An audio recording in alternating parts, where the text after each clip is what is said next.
Olá, olá, boa noite, pessoal. Sejam bem-vindos à TVD News 581 da Parabólica Digital. E na noite desta quinta-feira eu tenho o grande prazer e honra, mesmo porque eu sou fã incondicional dele há muito tempo, e ele sabe disso, o Procurador de Justiça Marcelo Rocha Monteiro.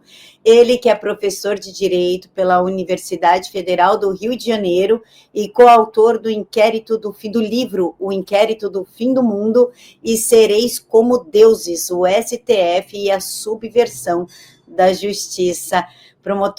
Procurador, é uma honra enorme ter o senhor aqui com a gente na TVD. A honra é minha, Camila. Estamos aqui mais uma vez. É sempre um prazer conversar com você e estamos aí. Procurador, a primeira vez que eu entrevistei o senhor foi justamente a respeito do Inquérito do Fim do Mundo. Eu acho que o livro não estava nem sendo confeccionado ainda, foi quando começou a história lá dos inquéritos.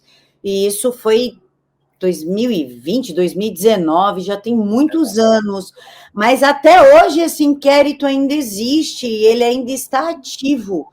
Como o senhor, que é um grande entendedor das leis, do direito, vê isso?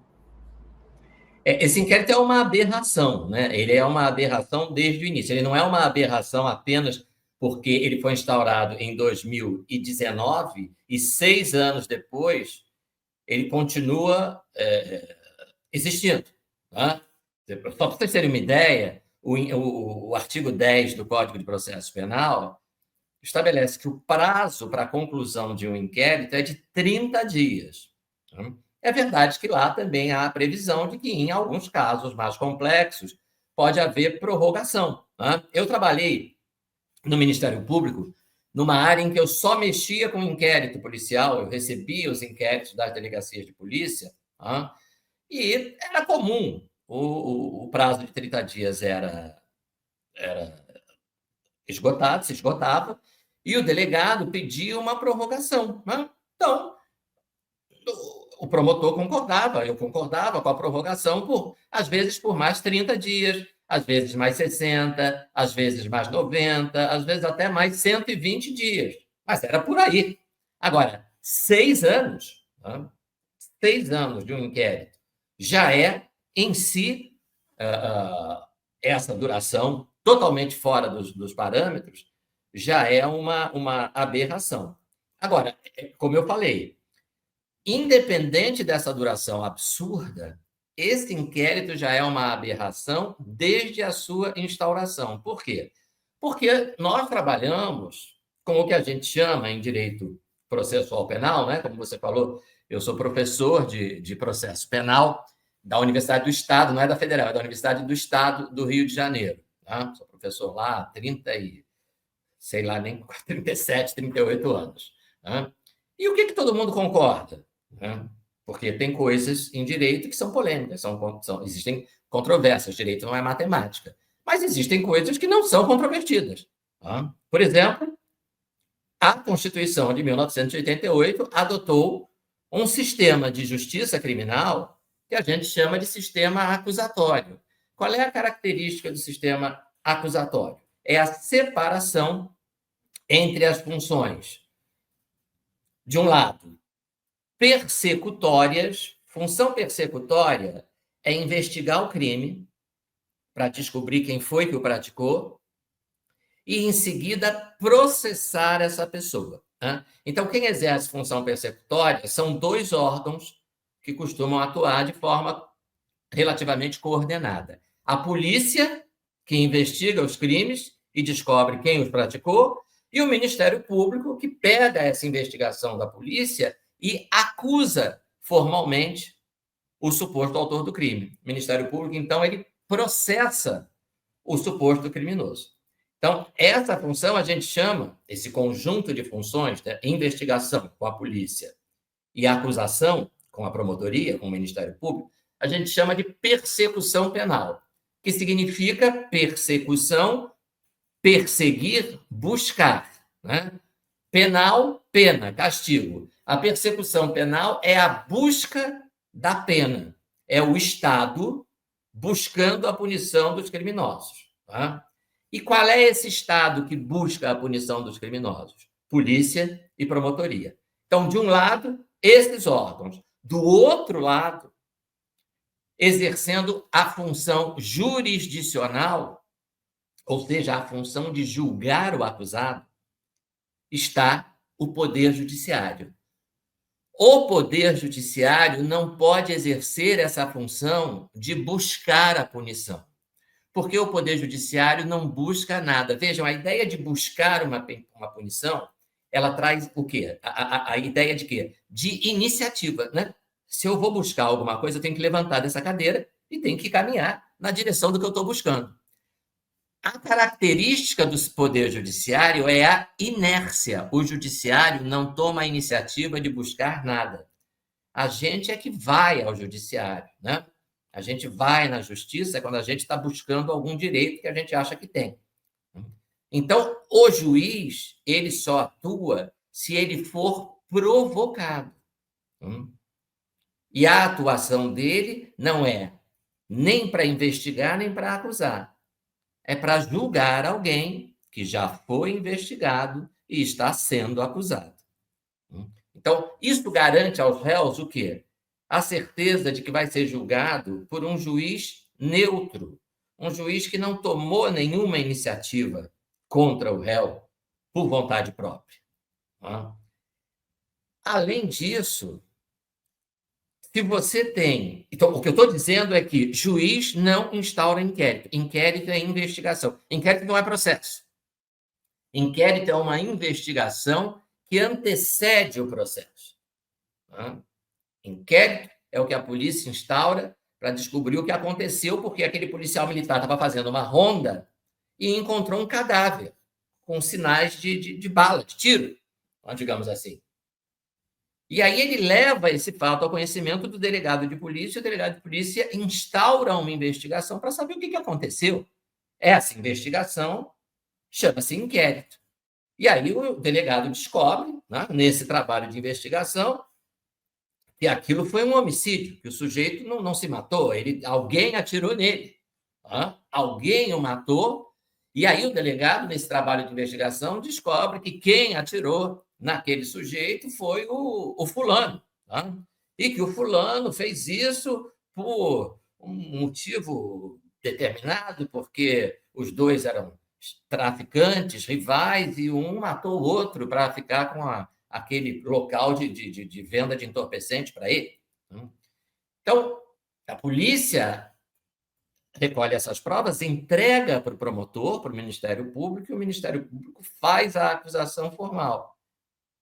O réu é chamado para se defender, se estabelece um processo contraditório, direitos iguais para quem acusa e para quem defende, e no final, o juiz, o julgador, vai decidir se o réu é culpado e, portanto, condená-lo, ou se é inocente e, portanto, vai absolvê-lo. Então, o sistema acusatório é simplesmente isso. Não pode haver mistura entre as funções, de um lado, da polícia e do promotor, e do outro lado, a função do juiz. Portanto, não há lugar na nossa Constituição Federal para instauração de inquérito pelo juiz. O Supremo é juiz, o Supremo é um tribunal composto por 11 juízes. Então, eles estão absolutamente fora do seu papel constitucional. Não é de graça que a lei estabelece essa separação de poderes. Veja só, se um juiz pudesse instaurar inquérito, conduzir um inquérito, presidir um inquérito, exatamente o que o Supremo está fazendo, exatamente o que o senhor Alexandre de Moraes faz no inquérito das fake news. O que vai acontecer? A nossa lei diz o seguinte: o juiz tem que julgar o réu ao final do processo. A gente chama esse processo de conhecimento. O juiz vai tomar conhecimento do que aconteceu ao longo do processo. E se o juiz tiver um conhecimento daquele fato antes do processo começar? Por exemplo, imagina, Camila, que um juiz criminal, por acaso, andando na rua, entrando num banco, foi testemunha de um crime. O que a lei diz sobre esse juiz que foi testemunha de um crime? Está impedido. no processo relativo a esse crime, ele não pode atuar como juiz. Por quê? Porque ele foi testemunha, então ele já teria um conhecimento prévio, um pré-conhecimento, um pré-conceito, um pré-julgamento. E a lei não admite. Né? O juiz que, antes do processo começar, atuou na investigação, evidentemente que ele vai formar um juízo. Imagina, você passou 30 dias, 60 dias, 6 anos investigando um crime. Agora vai começar o processo. E o juiz desse processo vai ser você. Não é possível que, nesse tempo todo, você não tenha formado uma opinião sobre o que aconteceu, sobre o que deixou de acontecer, sobre o que o investigado fez ou deixou de fazer. Já está tudo na sua mente. Tá? E é isso que a lei não quer. Você já tem um conceito pré-estabelecido sobre aquele fato. E, portanto, você não pode julgar. Tá? Se você, como juiz, já tem um conhecimento desse fato anterior ao processo, seja porque você o testemunhou, seja porque você o investigou, tá? Atuando como se fosse não um juiz, mas um delegado de polícia, então, você perdeu aquela neutralidade, aquela isenção que o sistema acusatório quer que todo juiz tenha. Eu tenho alunos, Camila, tive até um estagiário brilhante, ele, logo depois que se formou, fez concurso para delegado de polícia, foi aprovado em primeiro lugar, e atuou alguns anos como delegado de polícia em diversas delegacias do Rio de Janeiro. Há coisa de 2 ou 3 anos, eu recebi por um WhatsApp o convite dele para a posse dele como juiz. Ele havia passado no concurso para juiz aqui do Rio de Janeiro. E ele provavelmente vai atuar numa vara criminal. E, assim, existe uma chance altíssima de chegarem às mãos dele processos nos quais, quando ainda eram inquéritos, ele foi o delegado que conduziu a investigação. Isso acontece demais. Eu tenho muitos conhecidos que são juízes e, antes de serem juízes, eram delegados de polícia. O que a lei manda eles fazerem? Não, opa, esse processo não. Esse aqui eu vou passar para o meu substituto. Por quê? Porque fui eu que fiz a investigação. Então, eu já tenho uma visão prévia desse processo, já tenho um conceito pré-estabelecido.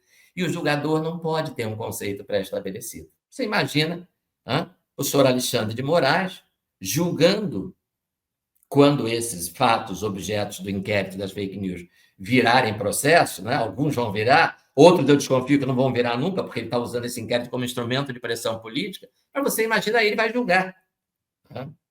Ele já tem tudo na cabeça dele. Ele já tem toda uma visão desses fatos, desses crimes, etc., pré-concebida. Então, está tudo errado. É por isso que juiz não pode instaurar inquérito. É por isso que o Poder Judiciário não pode exercer função de investigação. É muito importante que o nosso público entenda isso. Investigação é algo que antecede o processo. A colher provas de um crime antes do processo, a gente chama de investigação. Quando o processo começa, essa produção de provas diante do juiz tem outro nome, não é investigação que a gente chama de instrução. Por quê? Veja que os nomes não são gratuitos. Processo de conhecimento, instrução probatória. Por que chama instrução? Porque o juiz que vai julgar, ele não tem conhecimento dos fatos antes do processo. Quem não tem conhecimento e precisa tomar uma decisão, precisa ser o quê? Instruído. A gente instrui quem não conhece. Quem já conhece não precisa ser instruído. Se eu precisar falar chinês, eu vou ter que ser instruído sobre como falar chinês. Mas se eu tiver que falar português, eu não preciso ser instruído, porque eu já sei falar português. Então, a instrução é a atividade do processo que serve para que o juiz entenda, compreenda o que realmente aconteceu. Se foi o réu que praticou o crime, como diz o promotor, ou se não foi ele, como diz a defesa. Se ele já começa o processo sabendo o que aconteceu, a coisa toda perde sentido.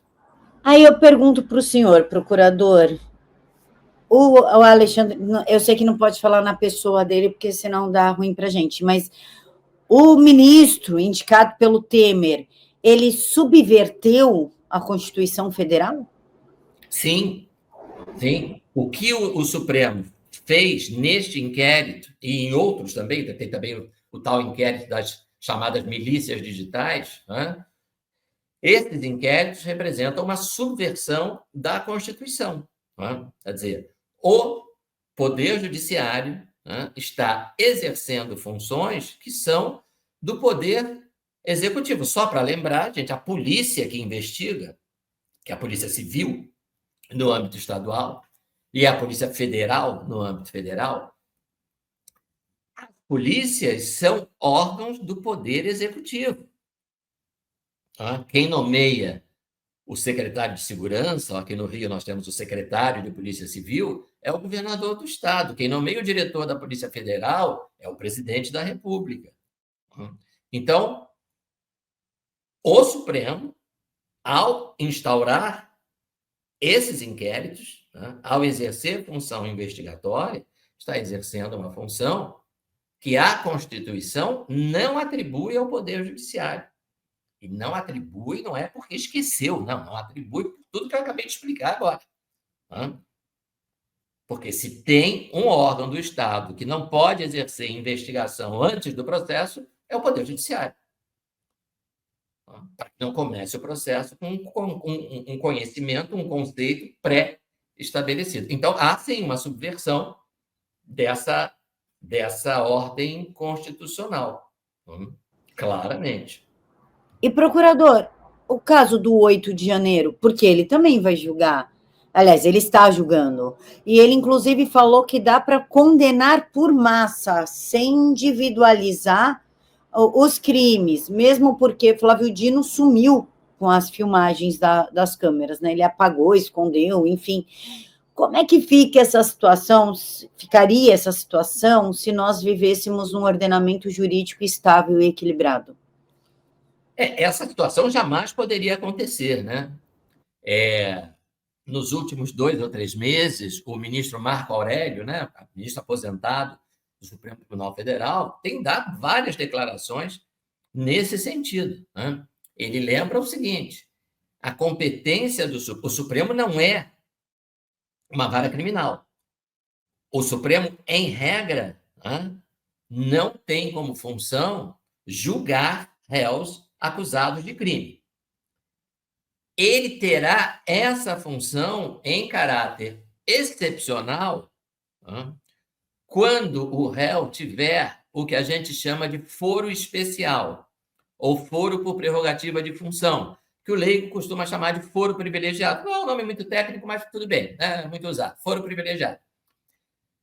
Quem é que tem foro privilegiado? Basta que a gente vá na Constituição Federal e lá estão enumerados, acho que cabem aqui nos dedos das mãos. Né? Quer dizer, o Supremo vai julgar como primeira e única instância um processo criminal apenas e tão somente quando o acusado do crime for presidente da República, vice-presidente da República, senador, deputado federal, ministro do próprio Supremo Tribunal Federal, ministros dos tribunais superiores, né? Ministro do Tribunal de Contas da União, ministros de Estado, né? Ministro da Fazenda, ministro, enfim, das Relações Exteriores, etc., o Procurador-Geral da República, não sei se eu já falei, e chefes de missão diplomática em caráter permanente, que são os embaixadores.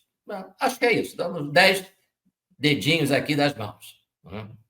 Só essa enumeração, como disse recentemente o ministro Marco Aurélio, ela é o que a gente chama em direito de numerus clausus, né? A gente gosta de usar um latim para as pessoas pensarem que a gente fala latim. Numeração numerus clausus, números fechados, ela é taxativa, não é exemplificativa, né? São esses e somente esses. Vejam, no 8 de janeiro, nós estamos vendo cabeleireira sendo julgada pelo Supremo, aposentado sendo julgado pelo Supremo, dona de casa sendo julgada pelo Supremo, professora sendo julgada, pessoas comuns, né, que não ocupam nenhum cargo que lhes dê a prerrogativa de ser julgado pelo Supremo. Isso significa duas violações importantíssimas da Constituição. A primeira e a mais óbvia é que esses réus estão sendo julgados por um tribunal que não tem competência legal para julgá-los. Isso é uma violação do que a gente chama de princípio do juiz natural. Se você é acusado de um crime, você tem que ser julgado pelo juiz ou tribunal cuja competência foi estabelecida pela lei antes de você cometer o crime. Antes de você cometer o crime. Esse é o juiz natural. Né? Então, se a lei diz que quem cometer um homicídio na cidade de Niterói vai ser julgado pelo Tribunal do Júri de Niterói, quando você comete o homicídio lá em Niterói, ou quando você é acusado de cometer esse homicídio, essa lei já estava em vigor. Então, o juiz natural do crime do qual você está sendo acusado é o Tribunal do Júri de Niterói, porque a lei já dizia isso antes. Quando a regra de quem vai julgar você é criada depois que você é acusado do crime, depois, a gente chama isso de tribunal de exceção.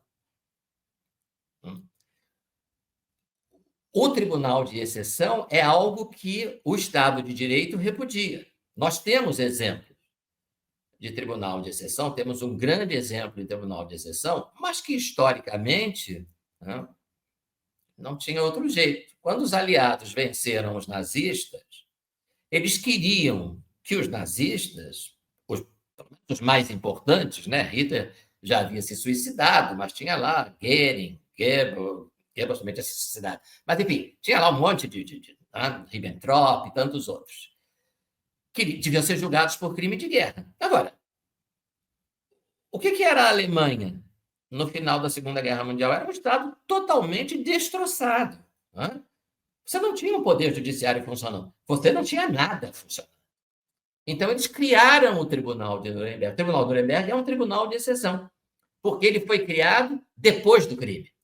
Primeiro os crimes foram cometidos. Depois se decidiu, olha, eles vão ser julgados por esse tribunal que a gente acaba de criar aqui na Alemanha, com a participação dos vencedores, dos franceses, dos ingleses, dos americanos e dos russos. O Brasil, não tem, a situação do Brasil não tem nada a ver com a Alemanha do pós-guerra. Nós temos um poder judiciário que está funcionando.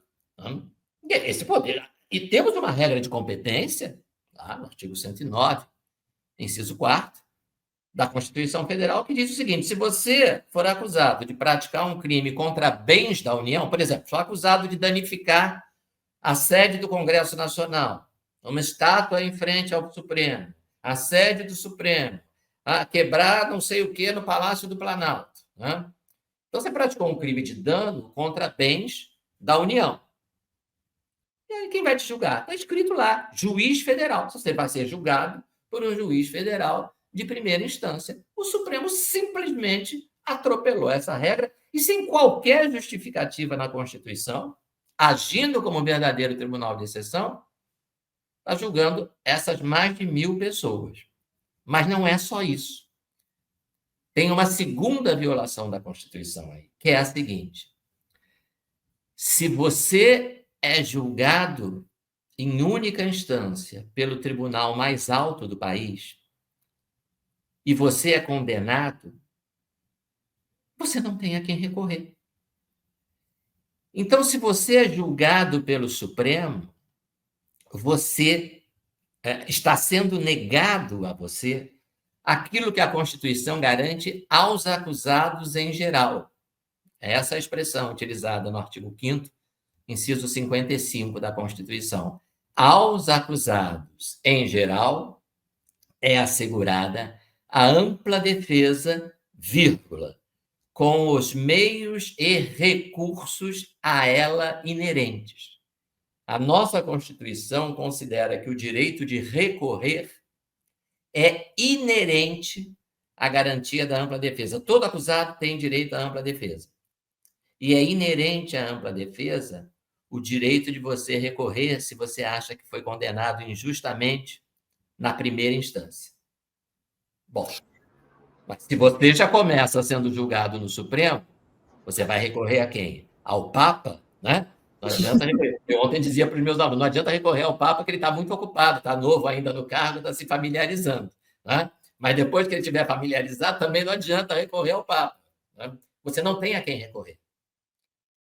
Então, você está sendo subtraído de um direito que a Constituição assegura. Se você é uma cabeleireira, é julgada por um juiz de primeira instância, totalmente desequilibrado. E esse juiz te dá uma pena de 14 anos de cadeia porque você fez uma pichação com um batom. Você pode ter remédio para a sua situação. Você pode recorrer a um tribunal de segunda instância. O seu advogado pode dizer, desembargadores, né, que são os juízes de segunda instância, olha, esse juiz está completamente desequilibrado, olha o tamanho da pena, olha a desproporção, tá? Entre o que a minha cliente fez e a pena que... Então, eu vou pedir aos senhores, né, em grau de recurso, que diminuam essa pena. Pode até manter a condenação, mas não a 14 anos. Isso é crime para a cesta básica. Né? A pena aí é a cesta básica. Agora, se essa sem nenhuma justificativa, porque ela não é deputada, ela não é senadora, ela não é presidente da República, essa ré, sem qualquer justificativa, já começa sendo julgada pelo tribunal mais alto do país e pega uma pena absurda, né, como essa, ela não tem a quem recorrer. Então, é um absurdo atrás do outro. Procurador, e como é que fica também a questão da censura? Há quem diga que nós não estamos numa censura. Eu digo que estamos, talvez por ser de direita, talvez por sentir, talvez por ter sofrido busca e apreensão, por estar no inquérito das milícias digitais, né? Comecei no inquérito dos atos antidemocráticos, porque falei que seria importante tirar o poder concentrado em Brasília e colocar nos estados. Isso foi considerado um discurso antidemocrático. E estou agora no inquérito das milícias digitais. Então, eu sinto que o meu direito de expressão, inclusive para falar sobre anarcocapitalismo, ele é cerceado. Mas outras pessoas falam que não, que nós podemos falar. Como o senhor, na qualidade de procurador, vê esse cenário? É evidente que nós estamos vivendo um quadro de censura, né? E de censura prévia. Né? Censura prévia é algo vedado pela Constituição. No momento em que o ministro do Supremo determina que, por exemplo, o meu perfil numa rede social seja bloqueado, né? Estou proibido de fazer publicações. Uma coisa é eu fazer uma publicação, um post, emitir uma opinião, né? Num texto ou num vídeo. Alguém se sente ofendido com aquilo que eu falei, e esta pessoa, na condição de ofendida, procura um juiz e diz, olha, esse negócio que o Marcelo publicou tem que ser retirado, esse conteúdo tem que ser retirado porque ele me ofende. O que ele disse ali a meu respeito é uma calúnia, uma difamação, uma injúria, talvez. E aí o juiz me chama para que eu me defenda. Eu digo, não é calúnia, não é difamação, não é ofensivo, é apenas uma opinião. O juiz ouve os dois lados e aí dá razão. A outra parte diz, não, o Marcelo realmente ele se excedeu, ele foi ofensivo, então eu determino que este conteúdo seja retirado. Isso é possível. Quando você abusa da sua liberdade de expressão e ofende alguém, o judiciário pode, nesse conflito de interesses, mandar excluir aquilo que você postou. Primeiro você postou, primeiro você emitiu sua opinião. Depois, essa sua manifestação foi objeto de uma ação, de um processo com contraditório, você teve direito de se defender, mas o juiz considerou que realmente você se excedeu e a sua postagem tem que ser retirada. Não é nada disso que tem sido feito pelo ministro do Supremo Tribunal Federal. Ele diz o seguinte: este perfil está banido, esse perfil está suspenso, está bloqueado, qualquer eufemismo que eles usem, porque a palavra correta é censurado. Então, a partir dali, eu não posso postar mais nada.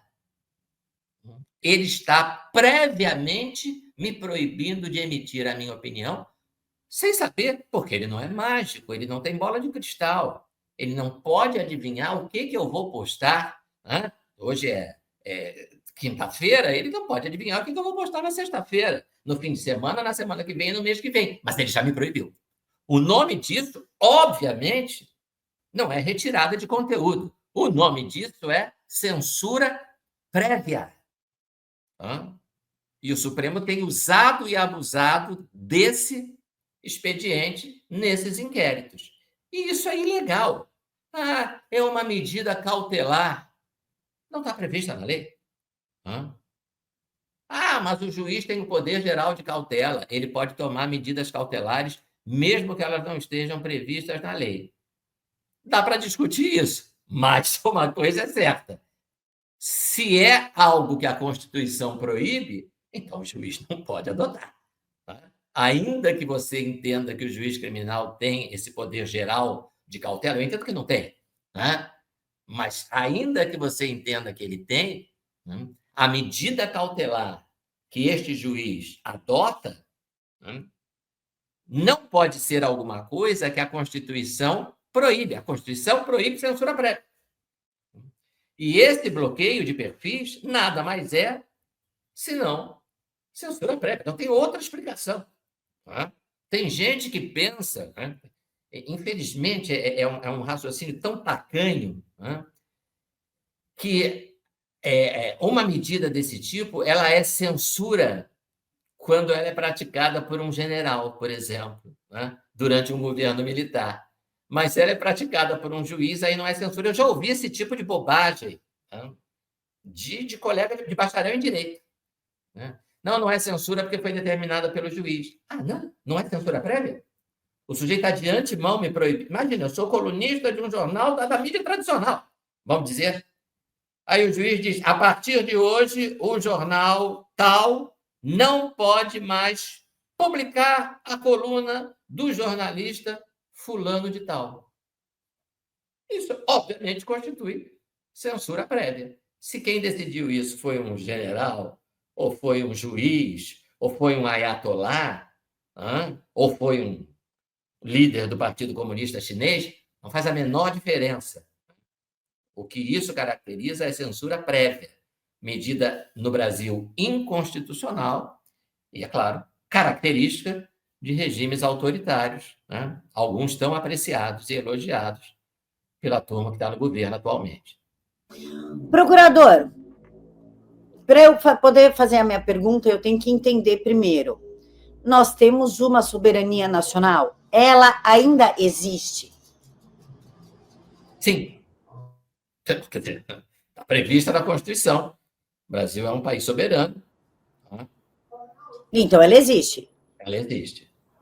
Então, por que o senhor Barroso, e eu vou destacar aqui até o trecho para não acusarem a gente de fake news, esteve com os Estados Unidos e ainda falou que os Estados Unidos ajudou a manter, deram apoio à democracia brasileira, ou seja, os arroubos do Supremo, e ele diz, eu mesmo, como presidente do Tribunal Superior Eleitoral, estive como encarregado de negócios americanos, tive muitas vezes, mas em 3 vezes eu pedi declarações dos Estados Unidos de apoio à democracia brasileira. Uma delas, do próprio Departamento de Estado, revelou o juiz do STF durante um evento da LIDE em Nova York. No período, era o Joe Biden. E aqui, ele ainda se reuniu com o presidente da Suprema Corte dos Estados Unidos para falar sobre o STF. Isso não é uma interferência americana no país durante as eleições? Vocês imaginem se fosse o Bolsonaro, né, se reunindo com o presidente Trump, né, para evitar qualquer interferência nas eleições brasileiras. Seria um escândalo, né? E eu acusar o Bolsonaro de traição à pátria, né, de instigar uma potência estrangeira a intervir em assuntos internos, né? Tem uma parte aí que você não leu, mas ele disse assim, essa declaração é de uma infelicidade, né? Assim, não, os militares brasileiros, eles têm, eu não sei se ele usou a palavra medo, né? Não sei se você consegue voltar aí, mas os militares brasileiros, eles têm muita preocupação com os Estados Unidos. Assim como quem diz, eles ficaram quietinhos, porque eu fui falar lá com os americanos, né? Então eles acharam melhor ficar quietinhos. O que está implícito aí? Uma ameaça de intervenção, né? Olha, militares brasileiros, fiquem quietinhos, né? Não, O presidente do Supremo citou ainda as Forças Armadas. Acho que isso teve algum papel.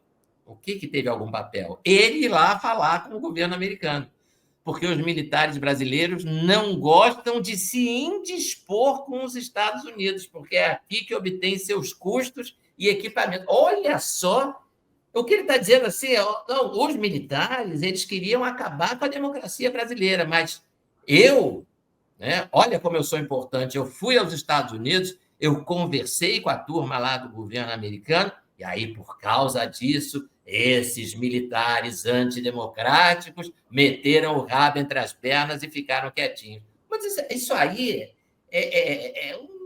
assim, né? Isso aí dito por um político, tá? Por um ocupante de cargo eletivo, tá? Presidente, governador ou coisa parecida, senador, deputado ou coisa parecida, já seria um horror, né? Já seria uma coisa assim, do ponto de vista do respeito às instituições, né, militares, já seria uma coisa assim horrorosa. Isso foi dito por um juiz. Isso foi dito por um juiz, alguém que a princípio não devia dizer absolutamente nada fora dos autos. O ministro Barroso não resiste aos holofotes. Ele, evidentemente, está na função errada. A última função que ele devia ocupar era de juiz. Ele gosta de holofote, ele gosta disso, dar entrevista, ir ao exterior, falar. Ele sofre de incontinência verbal. Se fosse político, né? Eu digo, se fosse formalmente político, deputado, senador, presidente, governador, né? Ainda vá. Mas ele é um magistrado. Né? Quantas entrevistas você já ouviu de um integrante da Suprema Corte americana? Nunca, nenhuma, nunca. Nunca. Nenhuma. Né? Nenhuma. Quantos perfis de integrantes da Suprema Corte americana você encontra em redes sociais? Nenhum. Eu também nunca achei. Não tem, nem do Clarence Thomas, nem da Amy Barrett, nem do ninguém. Tá? Eles se manifestam nos julgamentos. Né? No máximo, você vai vê-los dando palestras em universidades, com caráter acadêmico. Né? Mas esse tipo de declaração, pelo amor de Deus. Né? Então, é uma coisa absolutamente lamentável o que a gente assiste hoje no STF. Né? Eu digo com toda a tranquilidade que hoje nós temos a pior composição da história do Supremo Tribunal Federal. São pessoas ali que, infelizmente, não, o ministro Barroso é um exemplo disso. Tá? Ele não é a vocação dele não é essa, o negócio dele não é esse. Tá? Ele não tá, ele é aquele jogador de vôlei que é escalado para fazer parte da seleção brasileira de futebol. Né? Como jogador de vôlei, talentoso, competente. O negócio dele não é futebol, está no lugar errado. O negócio dele não é a magistratura, não é a discrição, a contenção, aquela coisa de não aparecer. Quanto menos aparecer, melhor. Ao contrário, ele parece que busca os holofotes a toda hora. E isso, decididamente, não faz bem. Ele chegou ao ponto de fazer uma espécie de comício, no encontro da União Nacional dos Estudantes e dizer: nós derrotamos o bolsonarismo. Você já pensou, depois de uma final de campeonato entre Flamengo e Fluminense, o juiz dá uma entrevista, o Flamengo ganha, o juiz dá uma entrevista: nós derrotamos os tricolores. Não sei nem o que dizer. Isso eu não vou mentir que eu senti vergonha por ele, Barroso. Eu sou solidária à vergonha que tu passou. Ficou muito, muito feio. Ficou uma coisa muito juvenil, muito militante, 18 anos, sustentado pelo pai. Não é juiz. Não é postura de juiz. Está no lugar errado. Está no lugar errado. Mas, procurador, a PGR também não tem culpa nisso? Porque, inclusive, isso é uma notícia aqui, que a própria PGR pediu que o STF aceite queixa-crime de Gleisi Hoffmann, do PT, contra o Gustavo Gayer. Segundo o órgão, o deputado feriu de forma injusta a honra e a imagem da ministra e não está amparado pela imunidade parlamentar. Quando, na verdade, o Gayer criticou a fala do Lula, falando que escolheu uma mulher bonita para fazer ali as ligações ali no parlamento, discutir, convencer as pessoas no parlamento. Bonita, não sei, se é capaz também não sei, mas eu não vi ofensa. E aí o pessoal colocou isso como ofensa. A PGR não tem também uma parcela de responsabilidade em tudo isso? Veja, isso aí é um absurdo, eu não estou nem entrando no mérito se ofendeu ou não ofendeu. Mais uma vez, a Constituição está sendo atropelada. O artigo 53 da Constituição Federal dá aos deputados federais e senadores imunidade penal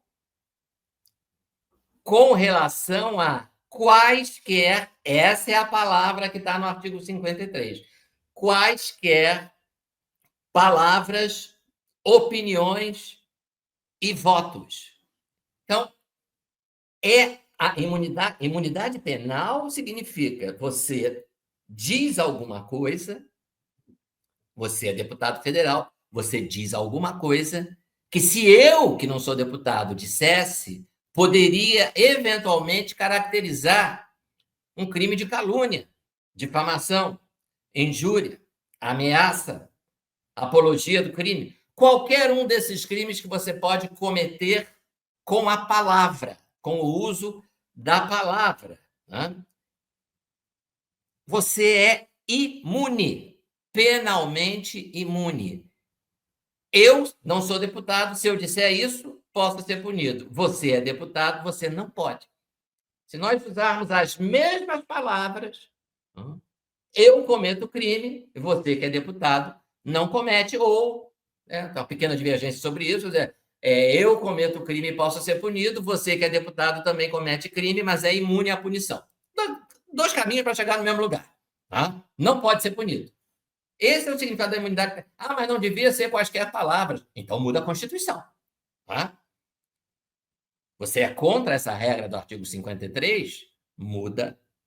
Escreve lá para o seu deputado, para o seu senador, para fazerem uma emenda à Constituição, suprimindo a palavra quaisquer. Por quê? Quaisquer é quaisquer. O plural de qualquer. Qualquer palavra sua, no exercício da função, tem imunidade, mesmo que na boca de outra pessoa ela caracterizasse crime. Quando eu vejo esse tipo de manchete, eu fico muito assustado. PGR entende que não está coberto pela imunidade. Então, depende do entendimento do procurador-geral? Sim, porque aí entra a história do deputado tem. Olha a segurança. A segurança do Estado Democrático de Direito é que eu tenho que seguir a regra que a lei estabelece, e não o entendimento do doutor procurador-geral, que é diferente do entendimento do doutor juiz do Supremo, que é diferente do entendimento do doutor ministro do não sei o quê. Aí acabou, né? Aí não, acabou. O americano diz que, em vez de rule of law, é rule of people. Né? Em vez de ser o império da lei, é o império das pessoas. Você tem que fazer o que é certo. Tá bom, mas o que é certo? É o que a lei diz que é certo? Não, é o que o procurador-geral acha que é certo. Né? É o que o ministro Supremo acha que é certo. Bom, aí complicou, né? Mas aí como é que fica o caso do Silveira? Porque o caso do Silveira, Daniel Silveira, não abriu precedente para a PGR excluir, mesmo que não de forma legal, mesmo que não alterando a Constituição, a palavra quaisquer, porque ele era federal quando ele fez o que fez. Um dia eu vou montar um curso, né, de direito processual penal errado, né? E o meu roteiro vai ser o processo Daniel Silveira, né? Ele reúne ali quase todas as ilegalidades que você possa imaginar, né? Quer dizer, a violação do artigo 53, porque ele era um deputado federal no exercício da função, né? Ele emitiu palavras, você pode não concordar com as palavras que ele emitiu, não importa. Ele é deputado no exercício da função, ele pode dizer o que quiser. Ele está ali falando, criticando, é o parlamentar, criticando juízes do STF. Então, isso é política. Ele não está falando do síndico do prédio dele, esse síndico do meu prédio é um vagabundo. Aí não tem imunidade. Porque aí não é o deputado federal que está falando. É o morador do condomínio, que faz um vídeo dizendo: o meu síndico não vale nada, está roubando o dinheiro do condomínio. Aí não tem imunidade parlamentar, porque você não é o parlamentar ali, você não está agindo como parlamentar. Mas se você está falando sobre política, se você está falando da Gleisi, está falando do Lula, está falando do Fachin, e você é parlamentar, você está no exercício da função. Você não precisa nem estar fisicamente dentro do Congresso Nacional. Mas você está atuando como parlamentar, então você tem a imunidade para te proteger. E isso foi atropelado. Depois teve uma prisão em flagrante que, sinceramente, seria cômica se não fosse trágica. Então, o sujeito posta um vídeo num dia e um dia depois, 2 dias depois, ele é preso em flagrante. Mas flagrante é quem está cometendo crime. Aí diz o ministro, mas o vídeo continua circulando. Então, é o flagrante perpétuo. Se filmarem você matando alguém em 2025, daqui a 10 anos esse vídeo continua circulando, o policial chega para você e diz: você está preso em flagrante. Mas como assim em flagrante? Porque você matou alguém há 10 anos. Há 10 anos não é flagrante. Posso até ser processado, posso até ser preso preventivamente. Mas aí tem que ser uma ordem do juiz. Agora, um policial me dá voz de prisão em flagrante só na hora em que eu estou praticando o crime. Não, mas tem um vídeo seu cometendo esse crime e ele continua circulando. Então, enquanto ele continuar na internet, você está em situação de flagrante. Isso aí, Camila, se um estudante de direito escreve isso numa prova, ele está reprovado. Isso é uma barbaridade. Isso não. Ele está confundindo o cometimento do crime com o registro do crime. Quer dizer, o vídeo é um registro do fato, não é um fato. Então, assim, se você mata alguém no dia 15 de maio de 2025, o fato foi praticado no dia 15 de maio de 2025. Alguém filmou. E aí você assiste esse vídeo em 15 de junho de 2026, e aí você vai dizer que o fato continua sendo praticado? Pelo amor de Deus. Você está assistindo um registro do fato. O fato já aconteceu. Considera-se em flagrante delito quem está cometendo o crime ou acabou de cometê-lo. Então, é outro absurdo. E daí para frente, como dizem por aí, daí para frente é só para trás. A Câmara dos Deputados, para não dizer que é tudo responsabilidade do Judiciário, a Câmara fez um papelão, porque, sendo o deputado federal preso em flagrante, a Câmara teria que se manifestar, validando ou não essa prisão, e ela se rendeu a essa ilegalidade e validou a prisão do Daniel Silveira. Depois vem um processo completamente sem eira nem beira, uma pena absolutamente... Qualquer pena aí seria ilegal, mas a pena dele é absolutamente desproporcional, uma acusação completamente louca, né? Você pode dizer assim, ele falou mal do Fachin, uma ameaça ao Fachin, porque ele disse que gostaria de ver o Fachin apanhar, tomar uma surra de gato morto, até o gato miar.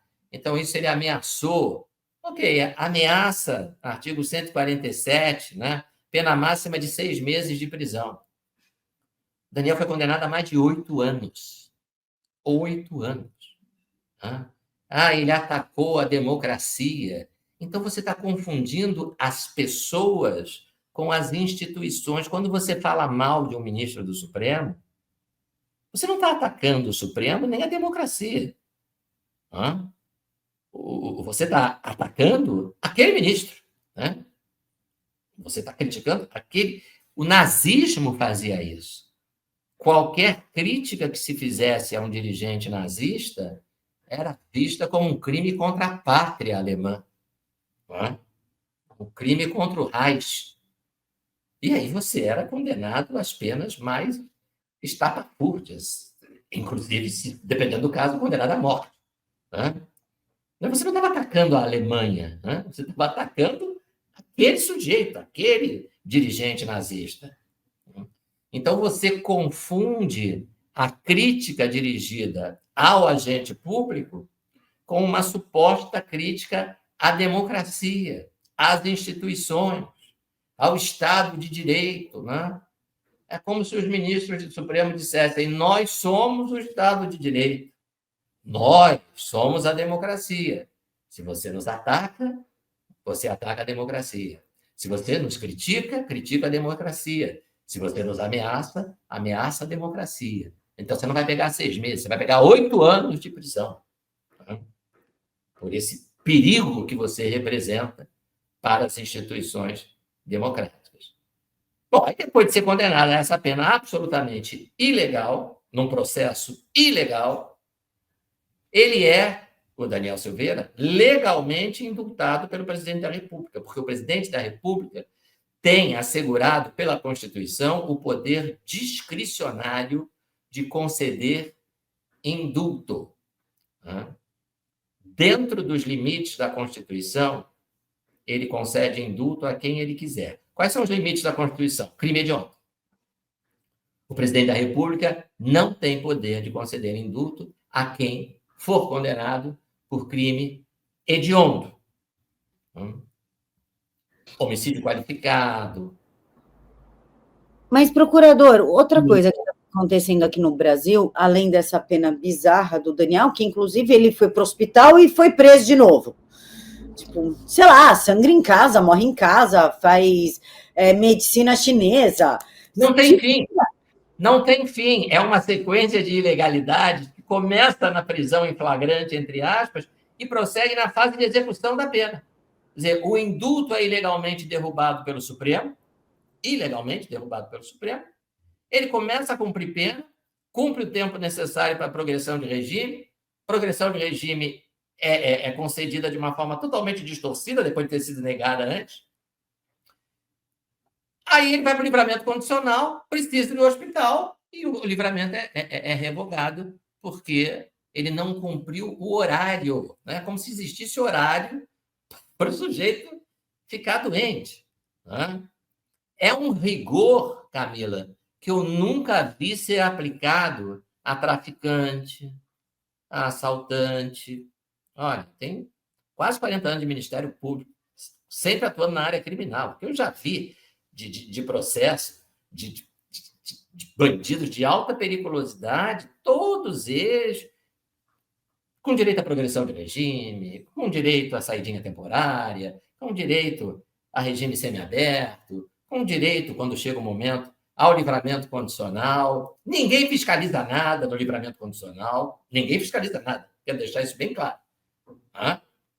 O único fiscalizado foi o Daniel Silveira. Esse fiscalização é 100%.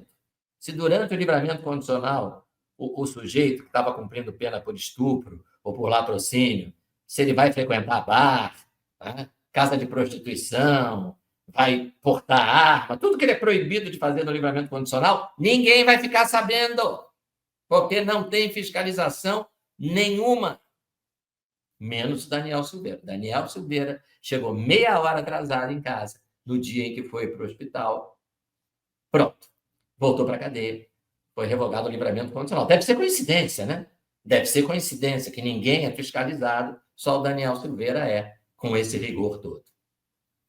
Inclusive, procurador, já que o senhor falou de outros criminosos que são soltos, esse cara aqui, DJ Lucas, ele abusou de uma menina de 9 anos de idade, mandou a foto erroneamente para o irmão da garota, ao invés de mandar em um grupo de pedófilos, e saiu pela porta da frente da delegacia porque passou o período de flagrante. Ele estuprou uma menina de 9 anos e ele está solto. Exatamente. Exatamente. Ah, com provas. Hoje, eu disse isso há algum tempo numa palestra na Escola da Magistratura aqui do Rio. Hoje, a impressão que a gente tem é que existem dois sistemas de justiça criminal. Um, para os pedófilos, estupradores, assaltantes, traficantes, com todas as garantias possíveis e imagináveis. É o chamado garantismo penal. A maior preocupação do sistema de justiça é com os direitos do réu. Os direitos de verdade, claro, o réu também tem os seus direitos, e os direitos, entre aspas, né, que são inventados para direito de diminuir a pena pela leitura de livros. Imagina que beleza! Né? Você vai pegar um livro lá na biblioteca da penitenciária, vai pegar um livro bem grosso, e daqui a 2 dias ou 3 ele diz, já li, né? Eu quero um desconto de não sei quantos dias de pena. Como é que você vai saber se ele leu ou não? Então, de vez em quando você vê, de vez em quando não, de vez em sempre, né? Esta invenção, né, de supostos direitos para essa turma aí barra pesada. Então, esse é um sistema de justiça, é um dos sistemas de justiça que o Brasil tem, porque parece que tem 2. Para esse pessoal, todos os direitos. Foi condenado por corrupção quando era governador, 400 anos de prisão, não tem problema, vai ser solto. Foi condenado, era dono lá da empresa de carne, os 2 irmãos foram condenados a pagar 10 bilhões, porque confessaram os crimes lá na Lava Jato, não tem problema, tem uma decisão agora dizendo que não precisa pagar mais nada. Agora, e o outro sistema é para o Daniel Silveira, é para a Débora do Batom, é para os manifestantes do 8 de janeiro. Esses não têm direito a nada. Então, se é deputado, não tem direito à imunidade penal, que o artigo 53 prevê para os parlamentares. Se está sendo processada junto com mais 1.500 réus, não tem direito à individualização de conduta, que é o básico, né? Eu estou sendo processada com mais 1.000 pessoas? Tá bom, mas eu fiz o quê? O que eu fiz? Qual é a minha... Não, estava todo mundo ali no bolo. Estava todo mundo ali no bolo, não. Porque senão eu vou assistir um jogo de futebol, tem 50.000 pessoas dentro do estádio, começa um quebra-quebra, um tumulto, acaba morrendo uma pessoa, e eu vou ser condenado por homicídio. Mas o que eu tenho a ver com esse homicídio? Estava todo mundo ali no bolo. Isso é um absurdo. Eu vi traficante ser absolvido pelo STJ com o seguinte argumento, que ele é do Comando Vermelho, eles, 2 rapazes, que eles são do Comando Vermelho, não há dúvida. Mas a promotoria não individualizou a conduta, não disse o que é que eles fazem dentro do Comando Vermelho. Estão absolvidos. É por isso que o Brasil é um narco-estado. É o paraíso dos bandidos, é o paraíso de quem é errado e é muito ruim para quem é certo. Inclusive, procurador, eu gostaria de saber a sua visão, já estamos caminhando para o final, sobre essa história do INSS. Na visão de procurador, como é que fica essa história toda, excluindo a CPMI, que a gente sabe que CPMI é circo, é palco para eleição, é corte de rede social. Agora, juridicamente falando, já que parece que o Alexandre de Moraes não se preocupa muito quando as coisas acontecem no governo Lula, como é que fica essa história do INSS? A sociedade que vai ter que pagar por algo que eles roubaram, eles não vão ter que devolver, os sindicatos não vão ter que devolver? Juridicamente, eles teriam que devolver, né? Essas entidades criminosas beneficiadas por esse escândalo, né? Que é roubar, né? Roubar, entre aspas, o dinheiro dos velhinhos, dos aposentados, de pessoas, muitas delas humildes, sem instrução, que não têm condição, né? A malandragem é tirar um pouquinho de cada uma, né? Porque aí ela não nota, ela não repara, ela não tem condição de acompanhar isso, tá? Então, essas entidades deveriam devolver o dinheiro, não nós, pagadores de impostos, né? Mas eles que se beneficiaram, que usaram esse dinheiro para comprar. Você viu os carrões? Você viu os carros de luxo que esses pilantras compraram? Como diz, tem Ferrari, tem Porsche, tem BMW, né? Então, tem que pegar isso tudo, né? E fazer com que eles devolvam. Tira a casa deles, tira o carro, tira tudo. Tá? Agora, eu sou muito pessimista.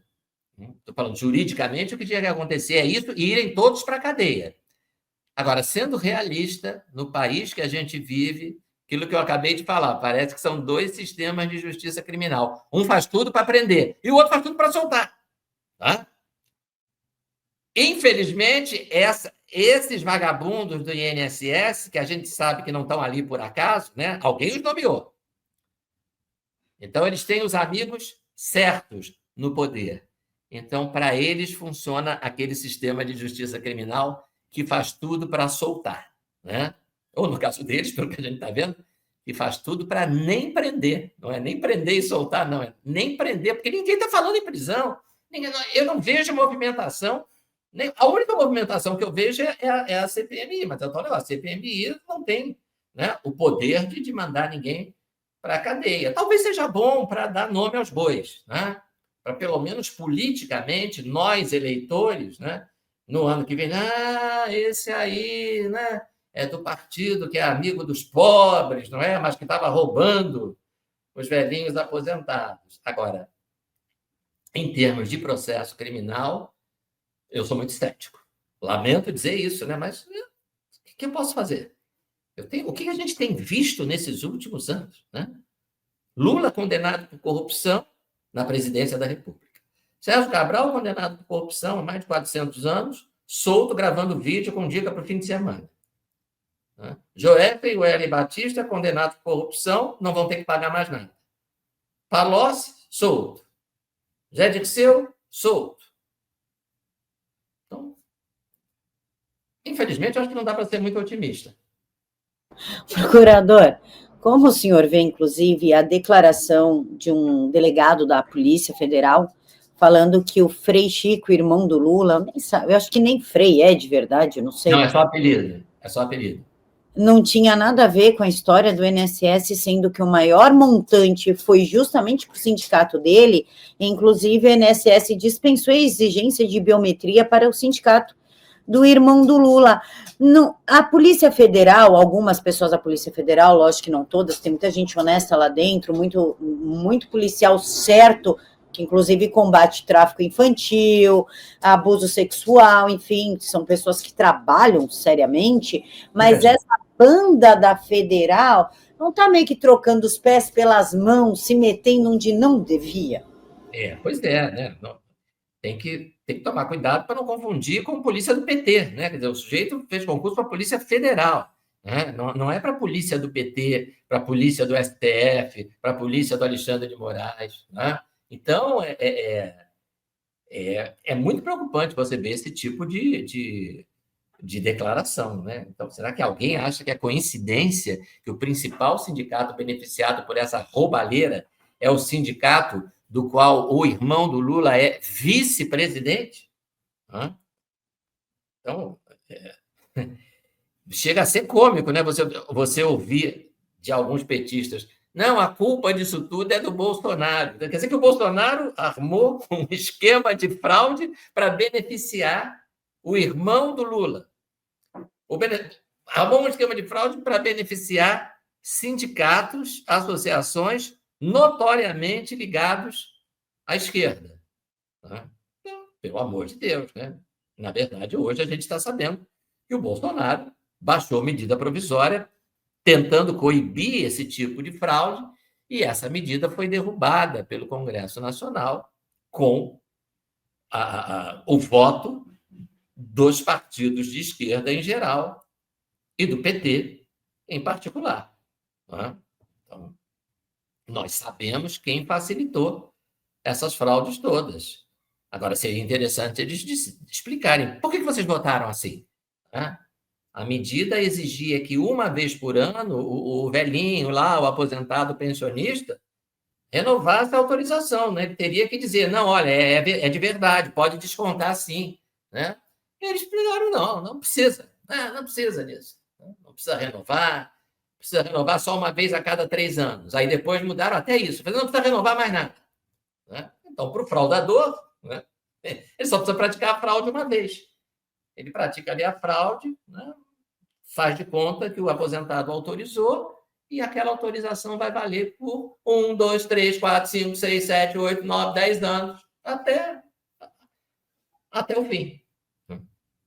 E isso é produto do trabalho do PT, da bancada do PT, no Congresso Nacional. É tão interessante essa história deles jogarem no colo do Bolsonaro, que quem não queria CPMI era justamente eles. Eles queriam proteger o Bolsonaro. Olha que confuso. É, muita cara de pau, né? É confuso. Procurador, o senhor gostaria de falar alguma coisa que eu deixei de perguntar, que passou batido? Quer deixar algum recado para o pessoal? Olha, não, só quero dizer que as decepções são muitas, as ilegalidades são muitas, mas a gente não pode desistir, né? Eu já ouvi de aluno na faculdade, dureza você ouvir isso, né? Professor, faz sentido estudar direito no Brasil de hoje, né? Em que o direito, para usar uma frase dita pelo ministro Marco Aurélio, que eu já citei antes, né? Em fevereiro, ele, numa entrevista, não lembro a quem, ele disse: o direito não existe mais, o Supremo faz o que acha que deve fazer. Você imagina essa frase dita por um cidadão que até outro dia era ministro do Supremo Tribunal Federal. A gravidade disso, né? E aí, vale a pena estudar direito numa situação dessas? E a minha resposta é: vale a pena sim. Né? A gente tem que conhecer o que o direito estabelece, o que a lei estabelece, o que a Constituição estabelece, até para poder perceber e apontar o dedo para todos esses indivíduos que rasgam a Constituição todo dia, que violam a lei todo dia, que dão um péssimo exemplo para todos os brasileiros. Então, a gente não pode desistir de denunciar, de criticar, de acompanhar isso tudo. A gente não pode perder a esperança de que um dia essa gente saia das posições de poder e a gente volte a ter a esperança que a gente já teve por um breve período, né? Mas que a gente volte a ter a esperança de um Brasil melhor, de um Brasil mais sério, de um Brasil governado por pessoas que têm compromisso com o bem público e não o compromisso de acumular bens no seu patrimônio pessoal. Procurador, eu quero agradecer imensamente a presença do senhor. Eu sou tua fã há muito... Antes de sair teu livro, entendeu? Antes das pessoas começarem a te assediar por entrevistas, eu já acompanhava o senhor, já adorava o senhor. Então, eu quero agradecer a sua disponibilidade hoje. Eu que agradeço, Camila. Sempre um prazer falar com você. Um grande abraço para você e para o seu público. Obrigada, procurador. E, pessoal, a gente se encontra aqui amanhã, sexta-feira, neste mesmo canal e neste mesmo horário. Fiquem todos com Deus e até mais.